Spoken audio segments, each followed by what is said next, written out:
And our second is From Backlog to Breakthrough, Transforming Serials Processing with Alma Tools, Susan Dahl. So let's start with our first session. Okay, I will share our slides. Second.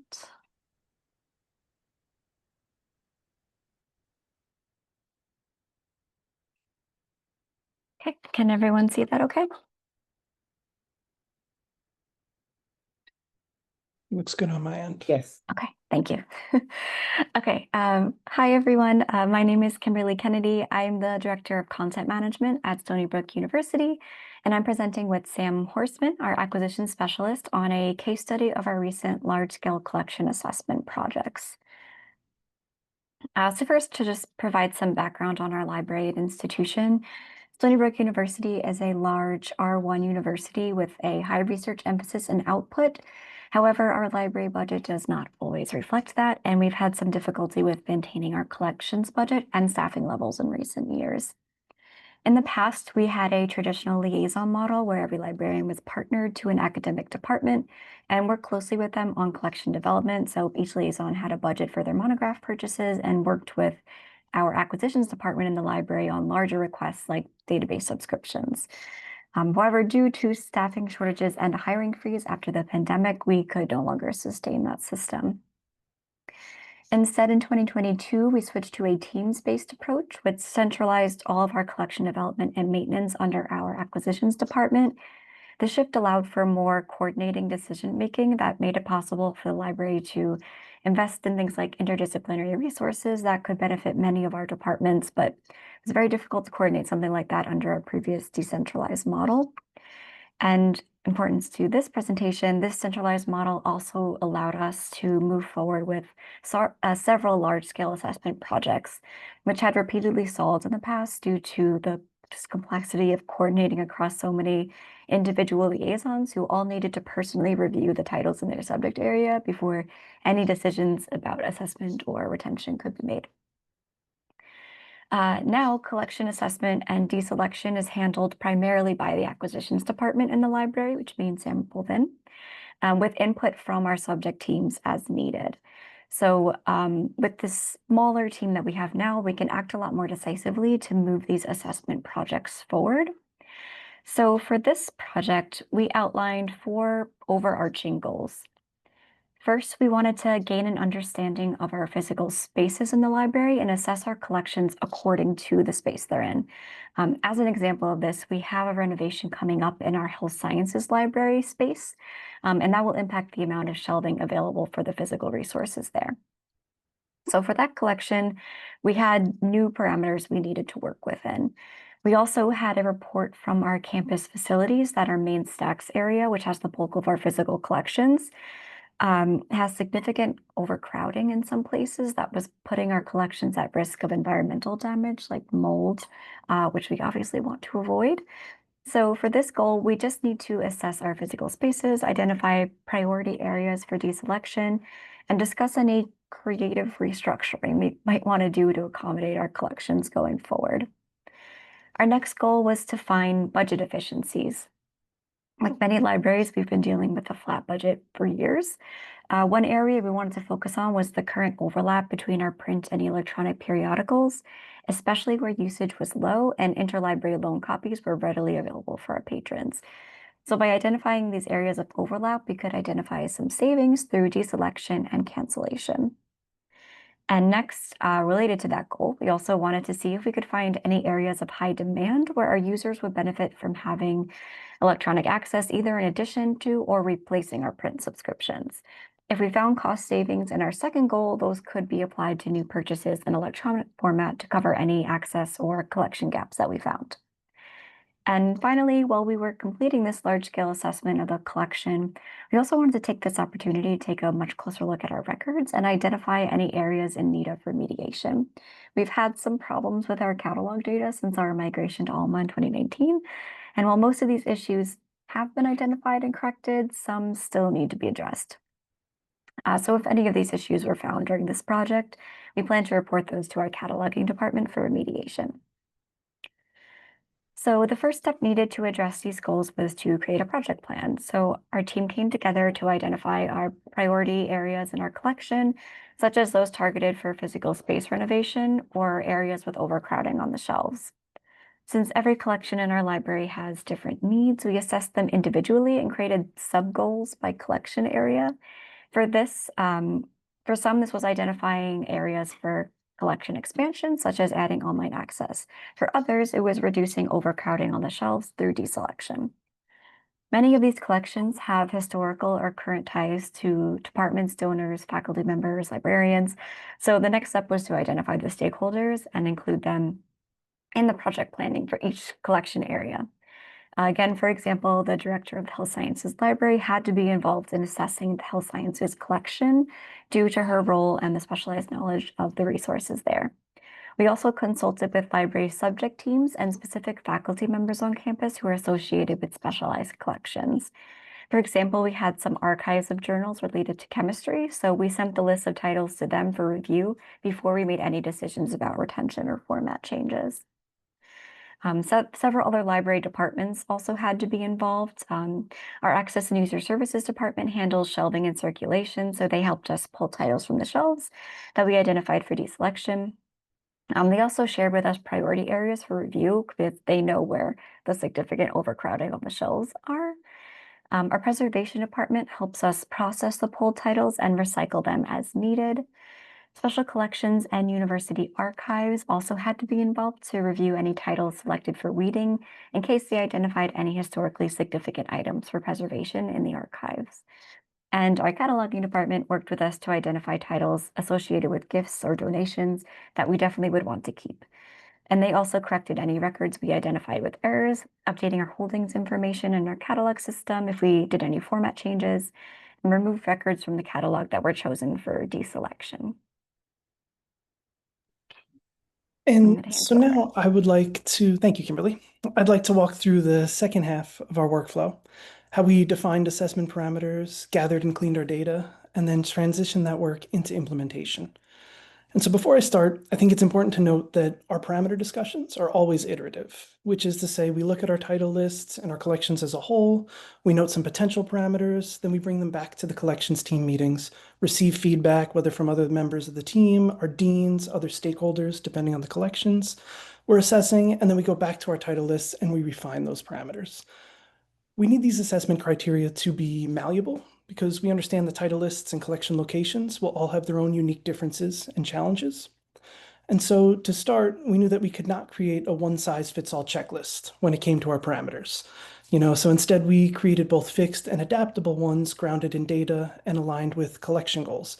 And since our collection goals did include increasing physical space, it allowed for us to have a few parameters that could cross over from subject area to subject area. So for example, checking for duplicate copies, checking for titles that had available e-access, including those that might be in the public domain, and checking how many other schools in the SUNY system had the same edition. And those titles that met that criteria would be ideal candidates for deselection, regardless of discipline.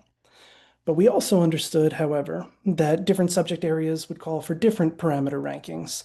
So for example, in both the sciences and medicine areas of our main stacks, we would weigh publication dates more heavily than we might in the arts and humanities, since currency is more important in those disciplines. And so older titles in the medicine and sciences are not as important as older titles might be in the arts and humanities. Another example is in our large offsite storage collection. We had a significant number of German titles because Stony Brook used to offer a German major, but that major has not been offered in almost 10 years, since around 2017, which makes these titles significantly less relevant to our current users.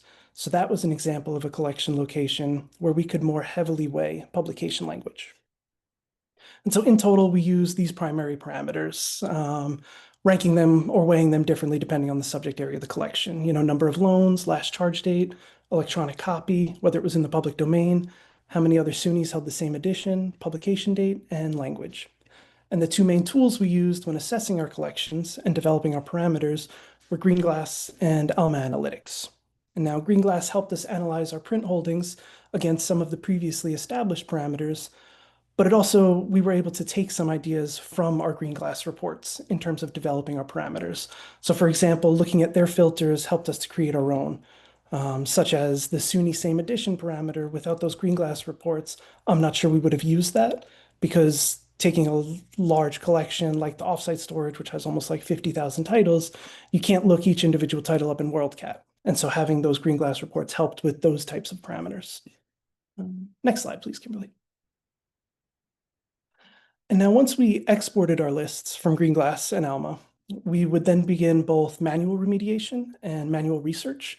And so our manual remediation would consist of merging spreadsheets and data from other library departments, while our research would primarily revolve around checking for current e-access and inquiring about pricing for potential electronic options. And so one step in ensuring accuracy in our title lists was to merge data from our resource sharing department. And so for some of our lists, like our offsite storage collection, it was necessary to import our ILL numbers, because those numbers would not have been included in the green glass reports. And so when a student wants to check out materials from offsite, they have to request that material through ILL. We wanted to be able to use those ILL loans as part of the title usage. And so we had to manually input that data and match those reports. And another important step before finalizing our reading lists is to check for potential electronic access. So for our books, we could use Green Glass to give an initial determination on whether we had an available ebook for that title, or if one was available in the public domain that could be added in the catalog. But for those titles that were marked as having an available e-copy, it was still necessary for us to actually verify the access and manually check. And so we use that as an opportunity for our student workers who are familiar with Alma to be able to test the access of each title. We didn't want to rely solely on the green glass report just in case we didn't actually have access. And for periodical sections, we were able to use Alma Analytics to check for electronic coverage. Again, very important to verify that coverage manually before making any finalized decisions. This means combing through our title lists and cross-checking current e-access.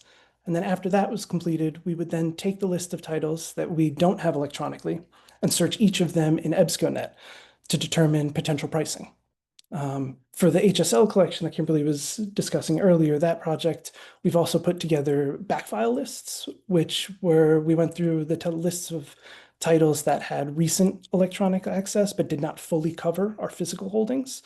And so we put together an entire backfile list of potential purchases that we could then share with our EBSCO rep, who could give us pricing for all of those titles. And now, once we had an accurate understanding of both our exact loan data and our potential purchase options, we could finalize our reading lists. And these title lists would then be shared as a spreadsheet that includes all relevant information for participating groups, including title, call number, barcode, MMS ID, and really any other important information that would be necessary for the participating departments in the deselection and withdrawing workflow. And next slide. And so once those lists have been finalized and our overall project plan has been finalized, we can begin implementation, which essentially contains or involves working with all the various library departments to implement our reading. So sharing our finalized lists with our access and user services department so that they can easily pull the titles from the shelves. After those titles have been pulled, they're carted up to our content management department, where we could have our student workers use handheld scanners and iPads in order to scan the barcodes of all pulled titles. And these barcodes are scanned into a spreadsheet that will be shared with our cataloging department. And during this phase, we can also double check to make sure that the titles pulled match our initial reading list. And then once the students have produced that spreadsheet, we share it with our cataloging department, who can perform a batch withdrawal from Alma. And then finally, our preservation department and their student workers will assist with discarding and weeding and with all withdrawn titles. Final slide, really. And so to conclude or to wrap up, I think some of the lessons that we learned from this project, we are an e-preferred library. That's not just from an administrative side, but also from our users' end. So we have material requests that are almost always ebooks. We have heavily used PDAs through JSTOR and R2 with the health sciences. We've noticed that our users prefer electronic access, and we noticed that they also value physical library space. So we're looking at new ways to make the most of those spaces. We're building an AI lab, makerspace, just redid our galleria and added extra seating. Now that seating's always filled. Our users want space to study, to congregate, innovate, and unfortunately, sometimes our physical holdings can get in the way of that. So hopefully this has now allowed us to develop some practices that we can carry over for future assessment projects. Thank you. I got it. Okay. Thank you very much. We're going to go to the next presentation, then we'll have questions at the end.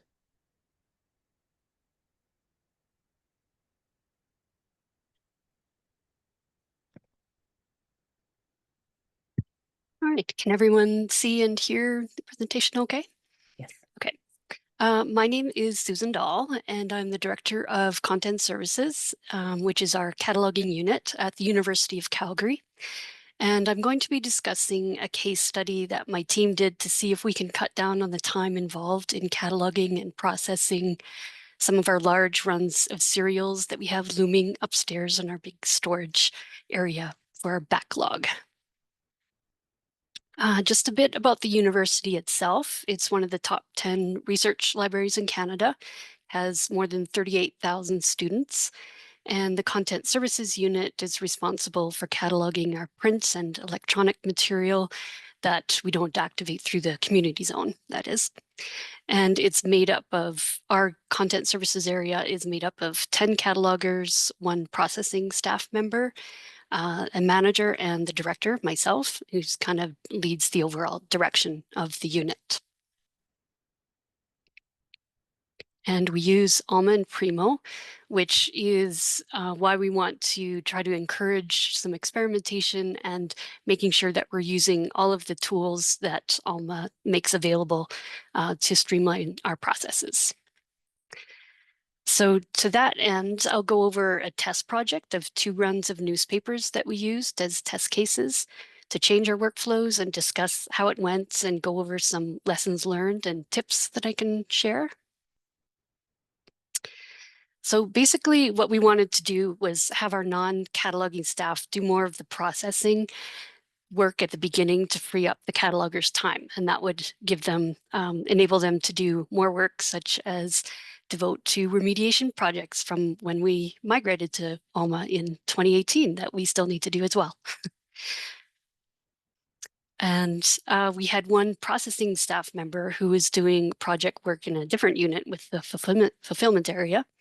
But she came back to work with us full time. So we wanted to make the most use of her time and get her involved at the beginning parts of the cataloging workflows to help out with that process. And for some other projects, we had some funding to outsource cataloging.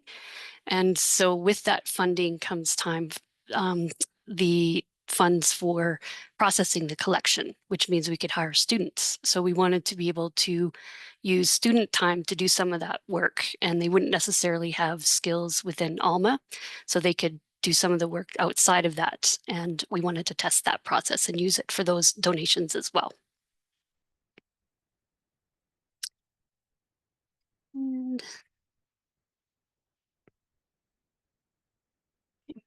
so for the cataloging part of it, that leaves them without having to do a lot of this physical sorting and working on the holdings, and instead they can work on just the actual cataloging itself at the end of the process and make use of the inventory that the processing staff would make when they log their information in the spreadsheet.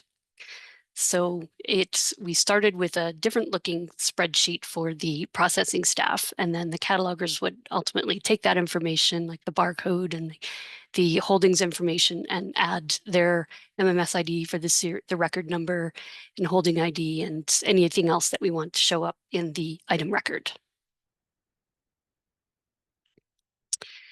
And for the bulk loading part, we had previously created items in bulk by putting a spreadsheet through an import profile in Alma, rather than creating items for every specific item 1 by 1 within Alma. We wanted to get past that and work on doing things in bulk with just 1 job to create several items at a time.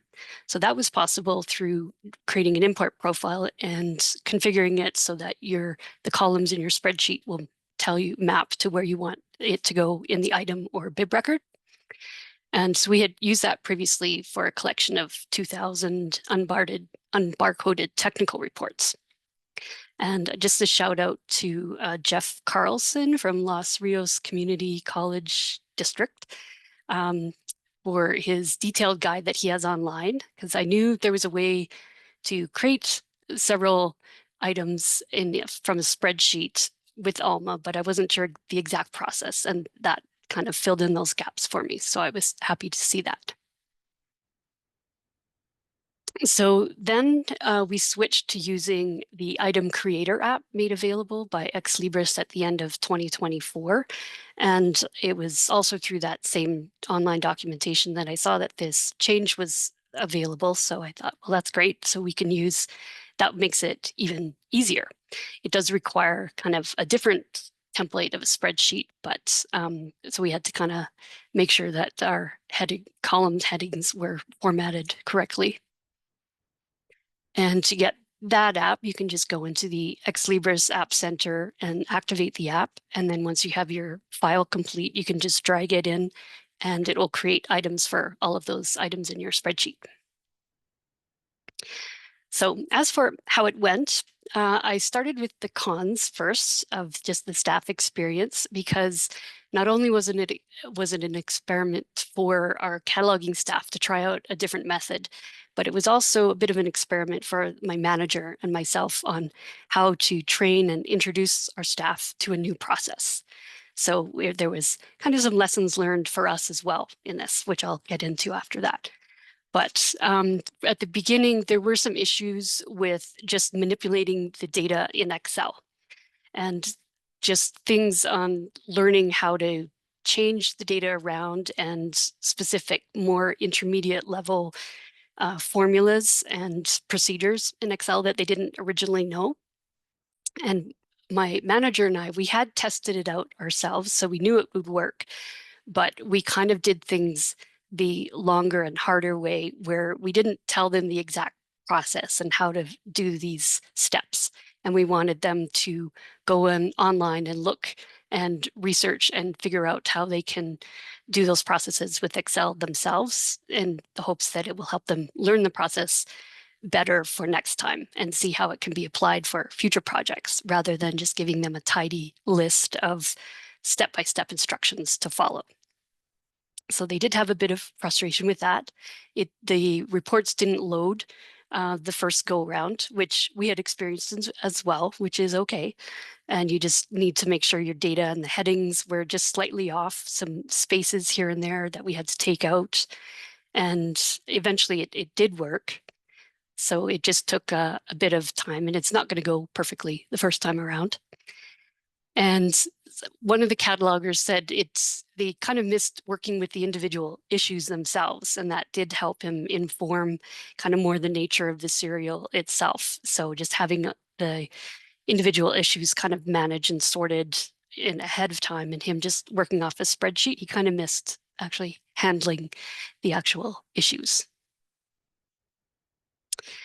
And so I think a lot of those negatives did turn into positives. So there was some pain at first, and they said it took way longer than if they were to just go into catalog it and go into Alma and create the individual items themselves and label them all themselves. But in the end, once they figured out the process, they said it was way better and it saved them a lot of time. So that's kind of the cycle that we wanted them to go through. So we were happy to see that happen. And they did get a sense of satisfaction when they were loading their sheets, and it did finally work successfully, and you get to see the green check mark. And they liked the fact that they could see like 750 serial issues go in and being created instantly within Alma. So that made them realize that, yes, they could. It was a very efficient way of doing things, and it did it very quickly. And then just on the physical side of it, you could go upstairs, clear out all of that row of old serials, load them up, and have them ingested in our storage facility. And it was quite satisfying to just be able to just manage that material in bulk in the same way you can just handle all of the items in the system in bulk as well. And thanks to ChatGPT, I just put in the numbers and the time, and it kind of created this graph, and it did eliminate or reduce our processing time by 67%. So it took, if we were going to do it the traditional way of the catalogers doing things more from start to finish one by one, it would have taken 7.5 hours to catalog and process a serial run of 750 issues for that test case. But to do it this other way with loading it and recording it all into a spreadsheet and loading the spreadsheet took 2.5 hours. So they did kind of see the reduction that it would result with in their workflow.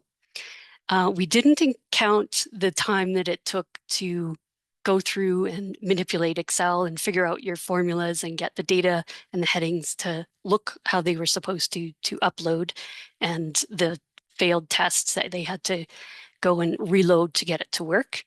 But that's okay, because we figured that would be part of the process. And I think that's a good investment of the time. And so they did come around to, once they did do the work, they saw that the benefits of it, and they are able to apply it to other processes or other large donations or things that we'll get in the future. So just the lessons learned from my point of view as a manager. It is the most effective way to, when you're working with large runs of serials, not so much with individual ones. And there is a learning curve, which we expected, but I think we can't say it enough to the staff that we expect that you have to take some time to do some research, because it's a different process, and that's okay that you can spend a couple of days to learn some more tricks in Excel, even though it might have taken you a couple of days just to do all the things manually like you did before. The investment in time is well worth it from our point of view. So it's just always balancing the need to foster experimentation and independent research and learning versus giving them clearly defined procedures that they can just follow without any hitches. But we wanted them to kind of experience the stumbling blocks and learn how they can get around it. And just in general, it became apparent again that Excel skills are just increasingly important for catalogers. So when they're used to working with established standards that have been around for decades and processes, and even the systems might change, but the methods are slightly pretty much the same. But when you're working with large amounts of data, and I think previously I was a metadata librarian many years ago, where you're always working with large data sets, the nature of the work changes, and you're working more with outside tools that you might not have used before, like Excel or OpenRefine and that sort of thing. And so we want them to get more and more familiar with those kinds of tools. And so I think in general, that failure just becomes part of the process, and we expect it to not go perfectly at the first go around, and they can take the time and expand and learn their skills. And there's a bit of stumbling blocks, but that's okay. So I think I would try to reiterate that as much as I can. We are going to introduce new processes. And just in the spirit of experimentation, at the end of the process for one of the serial runs, one of the catalogers had, since we had a list of all these holdings in Excel, she was able to copy and paste it into ChatGPT and say, can you create a summary holdings out of this long list? And then she verified it, and it did create a nice kind of summary statement that we could put in our holdings record. And it was accurate the first go around, and she called that a life changer. And so she said, yeah, that's how I'm going to be doing it from now on. So I think ultimately it was a success. And so just in general, I just have some links and resources to the processes, and I created a subset of their documentation of their tips and learnings that they had, that they wrote up after the project, so that we can reuse, and just things on some certain Excel functions that they didn't know before that they kind of wrote out for us. So, and that's the end for my presentation.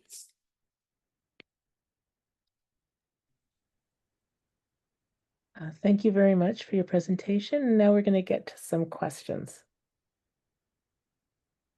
For Sam and Kimberly, there was a question about any particular recurring cataloging problems in Alma are you able to share? Are there any? I can speak to that a little bit. So I think this may be a little bit specific to us, but when we migrated to Alma, we were at the same time merging two instances of our previous cataloging system, which was Aleph. So we had one for our health sciences and one for our Melville, and we had different customizations on both. And so trying to merge those together and also migrate them just caused some interesting problems. One of them being we're still finding separate records for the same book when those are supposed to be, on the same record with just the different locations. And it's the same book with like a completely different record, like just like clearly they did not recognize that those were supposed to be merged. We're finding a lot of those. We're also finding a lot of instances, and this is probably something a lot of schools can relate to, of books that are not on the shelf that we do not have. We do not know when they were taken off, if they were lost, if they were weeded at some point. We can't find any documentation on what might have happened. So we're finding a lot of those. So we're able to, while we're doing this assessment project, especially as we're picking out titles, we'd like to weed from our collection. And if they're just not found on the shelf at all, we're getting them out of our catalog. So that's a big one, is cleaning up our records there. Yeah, we are finding those issues just by looking at the green glass reports we were getting, because a lot of times we were seeing titles say that we had 7 duplicate copies. But then if we actually looked in Alma, we were only seeing 3. And then we go to the shelf and we might see a different number. So just a lot of historical problems with record keeping that we're just trying to fix as we go. So that might, depending on what we find, we might do like a large scale cleanup project next, because we're just taking notes about all these different things that we're finding. But that'll be a future project. That's going to be an undertaking. Thank you. Okay, another question is, I'm curious why you use spreadsheets for the catalog department instead of creating an ILS system list to work from. Yeah, I can take that one too. Question, and just to clarify, I'm not an Alma library, so it could be that I'm just not understanding how Alma works. Yeah, so I think we just have a lot of historical anxiety about doing it that way, because in the past when we have run large jobs based on Alma data, we found that because we can't always trust our data from our migration that was very messy, it has some very unintended consequences. So I think we've been using spreadsheets just to be absolutely certain, like this is the list of barcodes that we generated, we checked, we scanned. We know this is all we want taken out of the catalog. So I think we're being overly cautious, just because, like I said, in the past, like some of our jobs have gone so awry, we've had to like reach out to Ex Libris to be like, can you please take it back, roll it back before we did that, because we have no idea what happened. So, well, no, thank you. That makes perfect sense. And that's why I clarified I'm not familiar with the system. Yeah. And I think it is. But go ahead. And I'm jumping ahead, but I've got to leave in about 5 minutes. So the second thing was a question of mine for the Calgary folks. And my question is that when your students were creating the spreadsheets, have you had any issues with them missing title changes? That would be my biggest concern. Yeah, that was kind of a thought we had. So with these students, we had it all arranged upstairs in our storage area.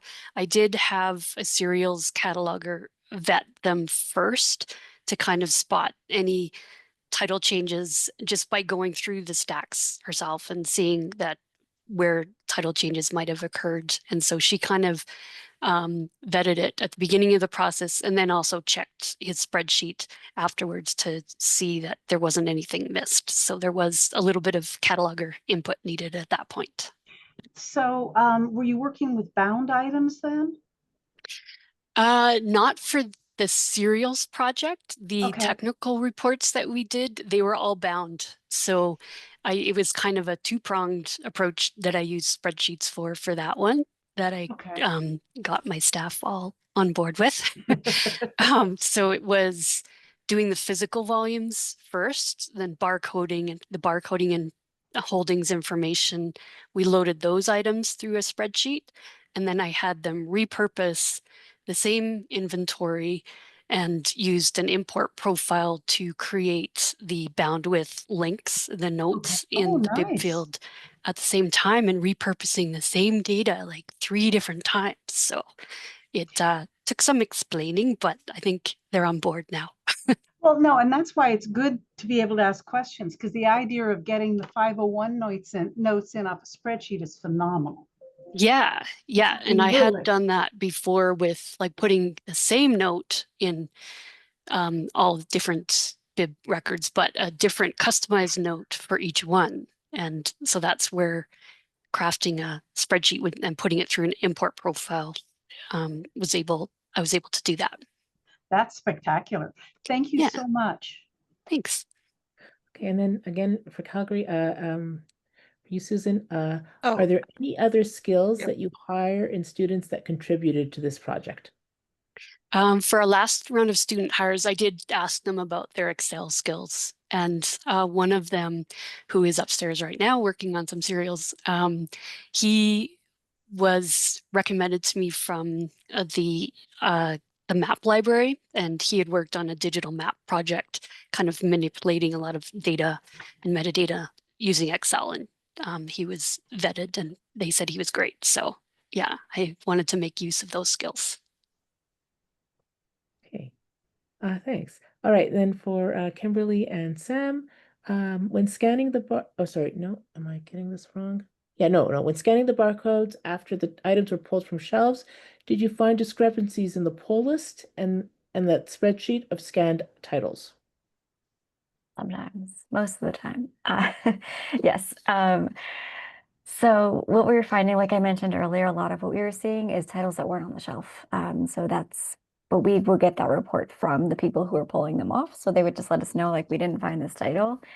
And the reason why we have the books scanned once they come back to us from the shelf is because sometimes they still have students pulling these books. So sometimes they pull the wrong edition. Sometimes they pull a copy we didn't want them to pull.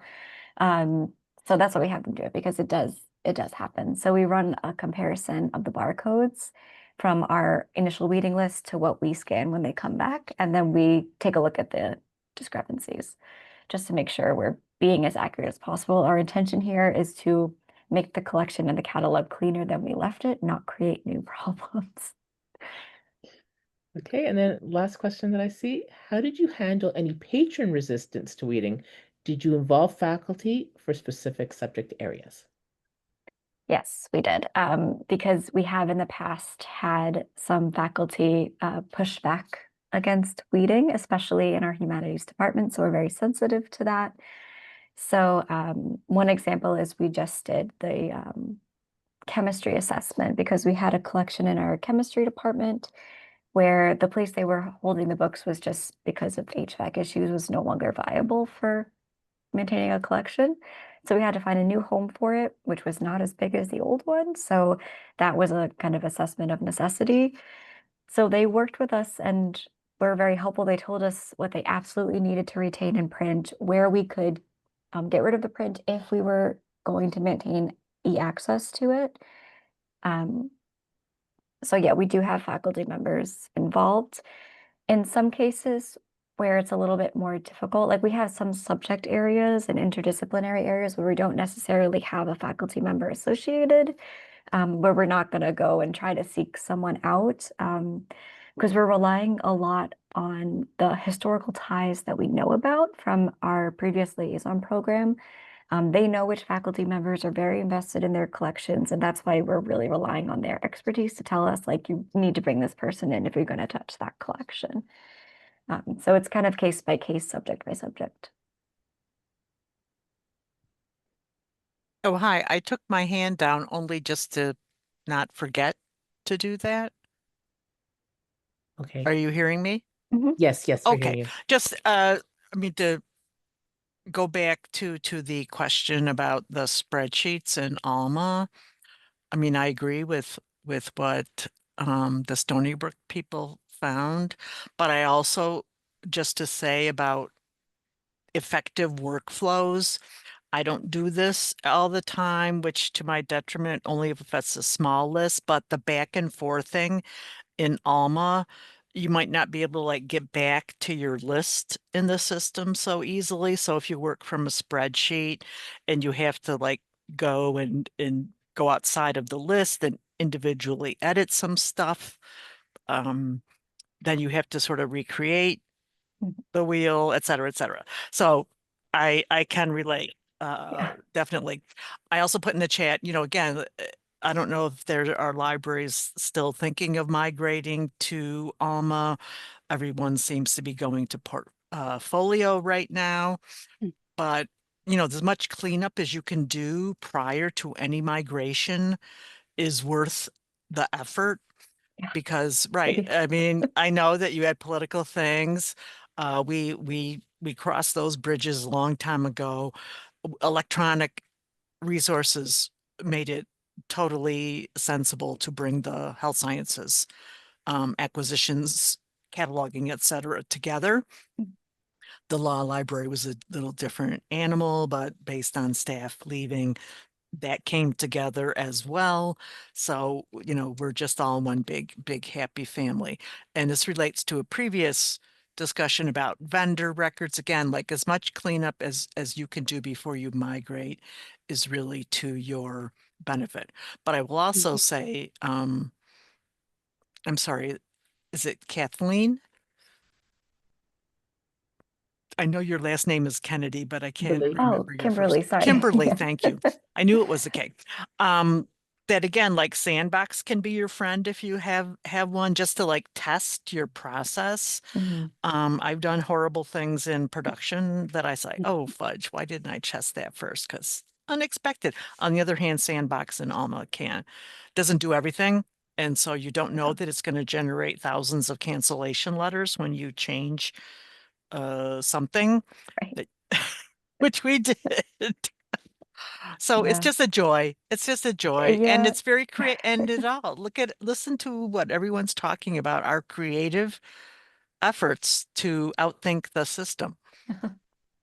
Maybe that's something that we should put out there as one of the core competencies, the ability to outsmart, you know, OCLC, Alma, Primo. I mean, pick your poison. It's out there. Sorry, I rambled on a bit, but I did want to say that, yeah, the strategy about using a spreadsheet makes perfect sense. But please clean up. Yeah. Hack the system limitation. Yes. Thank you, Ranty. That's a good point. And I think we could, you know, this is the joy when we are all together in person at a NASA conference and we have our little discussion groups. We can choose some of these topics to just babble on about ad nauseum. Okay, well, on that note, thank you very much. I love the hack the system limitation and great idea. And thank you for your presentations. We are now going to the wrap up of our autumn conference. So